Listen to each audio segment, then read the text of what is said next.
Tere, aiandushuvilised! Olgugi, kas oleme näiteks ise endale soojalembelised taimed ette kasvatanud või oleme saanud need kusagilt aiandist, väga põnev on alati jälgida neid vestluseid ka erinevates aiandusgruppides, et millal on siis lõpuks õige aeg kütteta kasvuhoonesse välja istutada oma tomatid, kurgid ja ka paprikad. No kindlasti tuleks jälgida ilmateadet, et kas sealt on mingit hoiatust veel, eriti just nende ootamatute öökülmade suhtes. Aga igaüks peaks ikkagi ise oma kasvuhoonet hästi tundma ja jälgima, et kuidas see temperatuur seal ikkagi on. Päevane soojus võib olla üsnagi petlik, nii et tegelikult tuleks jälgida, milliseks muutub temperatuur öösel.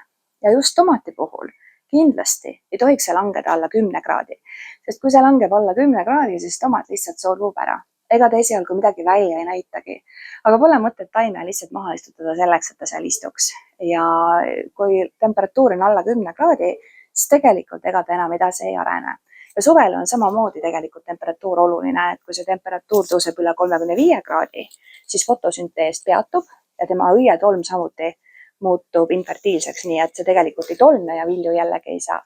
Nii et see väikseid asju võiks silmas pidada.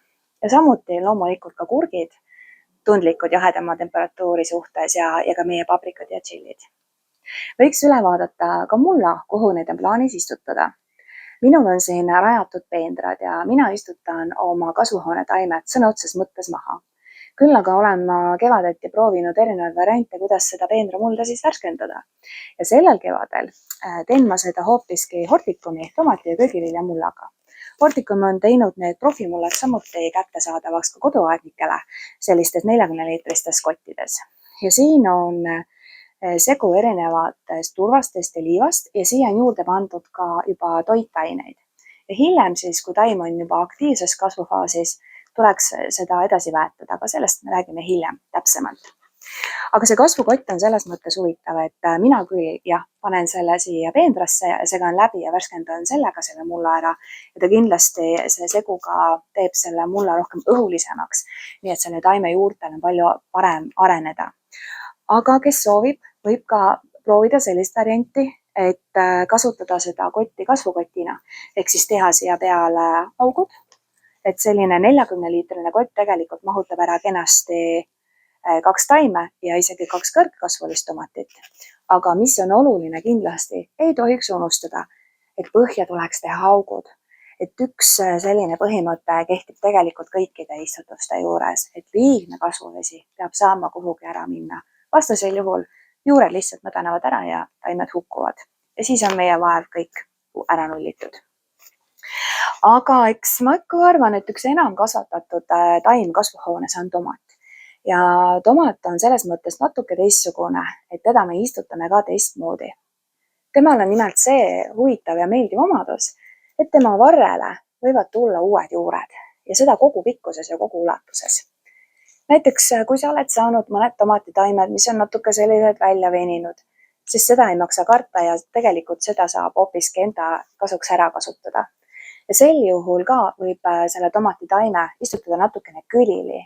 Ta võib ka algusel tunduda, et ta on külili, aga siis hiljem ta kohe hakkab jällegi kasvama ülespoole ja näeb väga ilus kena välja. Selles mõttes isegi vahel öeldakse tomati kohta natuke hellitavalt, et ta on nagu umbrohi, et kasvab ikkagi. Aga siin on mul lihtsalt kasvulambu ajalt olnud üks väga ilus kompaktne taim. Ta on küll kõrgekasvuline ja tema istutamise puhul siis ma istutan lihtsalt natukene sügavamale ja kuskil niimoodi ei vaksa jagu, et ma istutan ta sügavamale, aga mitte selliselt, et ma ta niimoodi maha pataks, et ta ei tohi kindlasti arvata, et ta oleks liiga sügavale istutatud.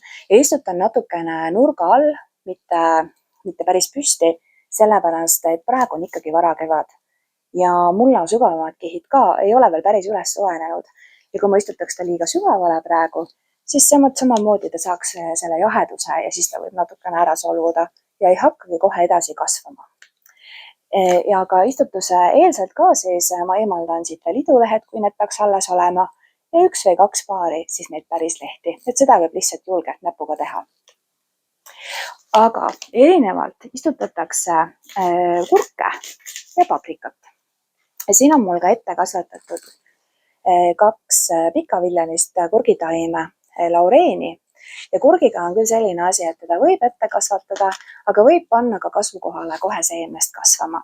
Aga minule meeldib alati mõned taimed kasvuhoonesse ka toas ette kasvatada, sest kui ma olen ta siia maha istutanud, siis ma saan sellest kohe kohese edu kogemuse, et ma näen, et kohe midagi tulemas.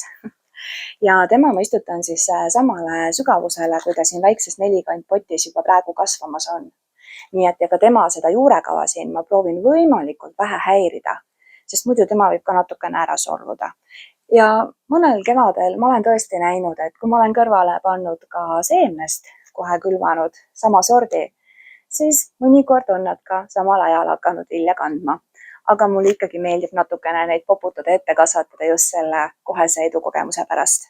Ja kui ma panen neid seemnest kasvuhoonesse, siis loomulikult ma panen kohe ka sildi juurde, sest muidu ma ju ei mäleta, kuhu ma selle seemne maha panin. Samamoodi ei armasta juurte näppimist väga eriti meie paprikad ja tšillid.